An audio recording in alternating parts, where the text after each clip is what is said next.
தேசம் அதிரடி அலசல்.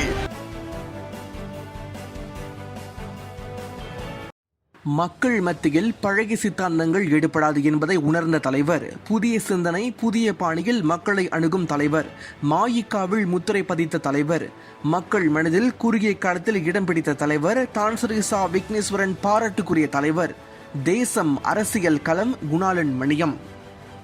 மாயிக்காவின் 10வது தேசிய தலைவராக 2ஆம் தவணைக்கு மீண்டும் ஏகமனதாக தேர்வு செய்யப்பட்டுள்ள தான்ஸ்ரீ சா விக்னேஸ்வரன் மக்கள் மத்தியில் பழகி சித்தாந்தங்கள் ஈடுபடாது என்பதை உணர்ந்து புதிய சிந்தனையில் இந்திய சமுதாய மக்களை அணுகி வருவதால் மாயிக்காவில் முத்திரை பதிப்பதோடு மக்கள் மனதில் இடம் பிடிக்கும் வாய்ப்பினை பெறுவது திண்ணம் என்பதை அடித்தட்டு மக்கள் தொடங்கி அரசியல் தலைவர்கள் வரையில் பேசத் தொடங்கியுள்ளனர். மாயிக்காவினர் நீண்ட இடைவெளிக்கு பிறகு புத்தாக்க சிந்தனை கொண்ட ஒரு தலைவரை பெற்றுள்ளனர் என்றால் அது மிக இல்லை. இந்திய இளைஞர்கள் என்ன வேண்டும் என்பதை எப்படி சிந்திக்கிறார்களோ அதே பாணியில் தான்ஸ்ரீ சா விக்னேஸ்வரன் அவர்களும் சிந்திப்பதால் மாயிக்காவில் அனைத்து தரப்பிடமிருந்தும் பிளவுபடாத ஆதரவை பெற்றுள்ளார். மாயிக்காவின் ஆதரவை பெற்றவர் மக்களின் ஆதரவை பெற்றுள்ளாரா என்று நீங்கள் கேட்பது எனக்கு புரிகிறது. மக்களின் ஆதரவையும் அன்பையும் பெற்றதன் விளைவுதான் இன்றளவும் மக்கள் மாயிக்கா தலைமையகத்தை நாடி தேடி வருகின்றனர். தான்ஸ்ரீ விக்னேஸ்வரன் அவர்களை சந்திக்கின்றனர். தங்கள் பிரச்சனைக்கு தீர்வு பெறுகின்றனர் என்ற பதில் உங்களுக்கு போதுமா? மாயிக்காவின் ஒட்டுமொத்த மாநிலம் தொகுதி கிளைகளின் பிளவுபடாத ஆதரவை பெற்றதன் பலன்தான் 2ஆம் தவணைக்கு ஏகமனதாக தேர்வு பெற்றுள்ளதை காட்டுகிறது. கடந்த மே 26ஆம் தேதி தான்ஸ்ரீ சா விக்னேஸ்வரன் மீண்டும் மாயிக்காவின் தேசிய தலைவராக 2ஆம் தவணைக்கு போட்டியின்றி ஏகமனதாக தேர்வு செய்யப்பட்டிருந்தார்.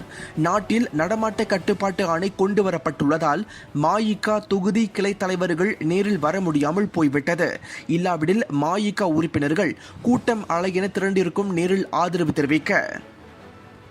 இந்த தேர்வு அடிப்படையில் தான்ஸ்ரீ சா விக்னேஸ்வரன் 2021ஆம் ஆண்டு முதல் 2024ஆம் ஆண்டு வரை தேசிய தலைவர் பதவியை மீண்டும் தற்காத்துக் கொண்டுள்ளார்.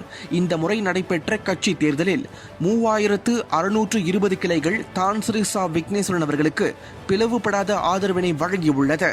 அவர் போட்டியின்றி தேர்வு பெற வேண்டும் என்ற நோக்கத்தில் அனைவரும் தங்களின் பிளவுபடாத ஆதரவினை முன்வைத்திருந்தனர். மாயிக்கா வரலாற்றிலே மிகப்பெரிய ஆதரவை பெற்று தற்போதைய செல்வாக்கு மிக்க ஒரு தலைவராக தான்ஸ்ரீ சா விக்னேஸ்வரன் திகழ்ந்து வருகிறார் என்றால் அது மிக இல்லை. 95 விழுக்காட்டு மாயிக்கா கிளைகள் மற்றும் தொகுதிகள் இவருக்கு வற்றாத ஆதரவை வழங்கியிருந்தது. மாயிக்கா தேசிய தலைவராக தான்ஸ்ரீ சா விக்னேஸ்வரன் அவர்களின் வெற்றியானது இதற்கு முன் கட்சியில் இருந்த தலைமைத்துவ மோதலுக்கும் கட்சியின் ஒற்றுமையின்மைக்கும் ஒரு முற்றுப்புள்ளி வைத்துள்ளது.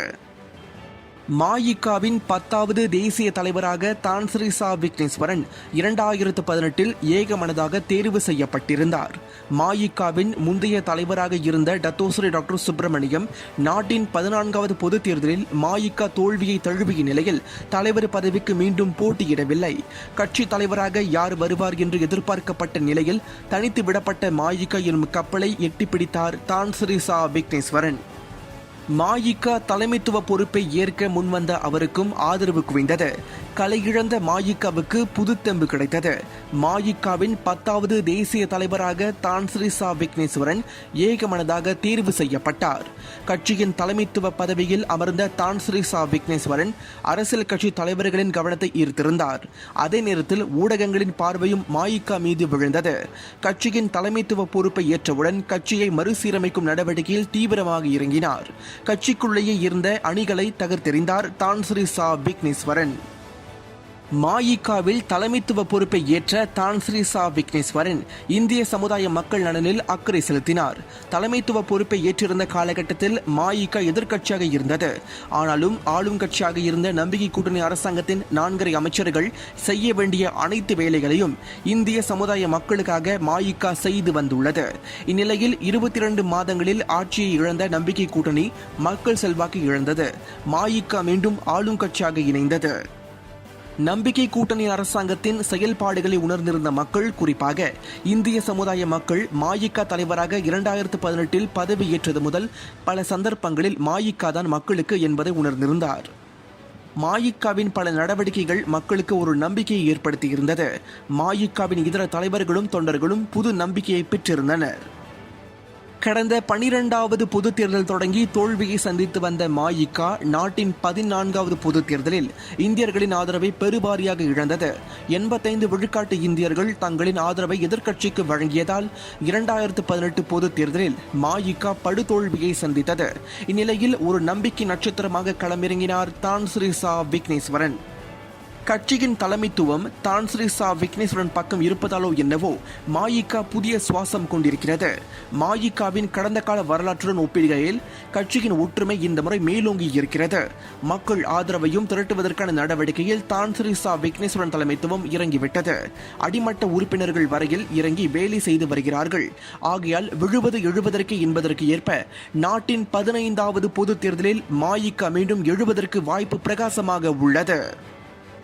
மஇகா பாரம்பரிய தொகுதி எனும் பழைய சித்தாந்தத்தை கைவிட்டு வெற்றி பெறும் நாடாளுமன்ற சட்டமன்ற தொகுதிகளை தேர்வு செய்து போட்டியிட திட்டமிட்டுள்ளதால் அத்தொகுதிகளை வெற்றி கொள்ளும் வாய்ப்பு பிரகாசமாக இருப்பதாக ஆருடங்கள் கூறப்பட்டுள்ளன.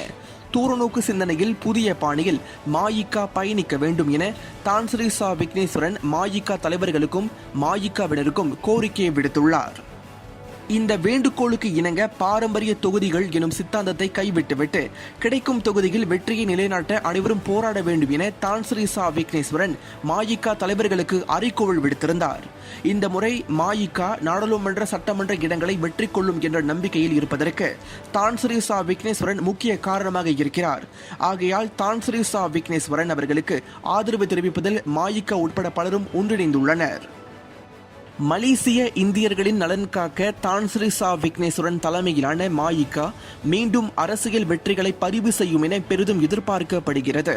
மஇகாவின் மீது மக்களின் நம்பிக்கை திரும்பிக் கொண்டிருக்கும் இந்த சமயத்தில் அடுத்த பொது தேர்தலில் மஇகா சிறந்த வெற்றியை நிலைநாட்ட முடியும் என அனைவரும் நம்பிக்கையோடு காத்திருக்கின்றனர்.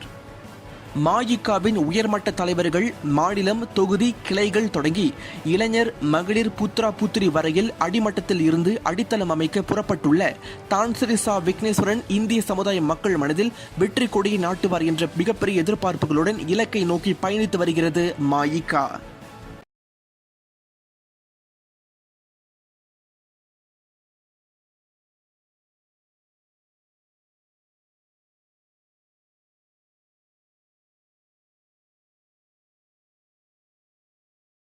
இந்த செய்திகளை உங்களுக்காக கொண்டு வந்தது தேசம் டிவி மலேசியா. மக்களுக்காக, மக்களோடு தேசம். இது ஒரு தேசம் டிவி மலேசியா தயாரிப்பு.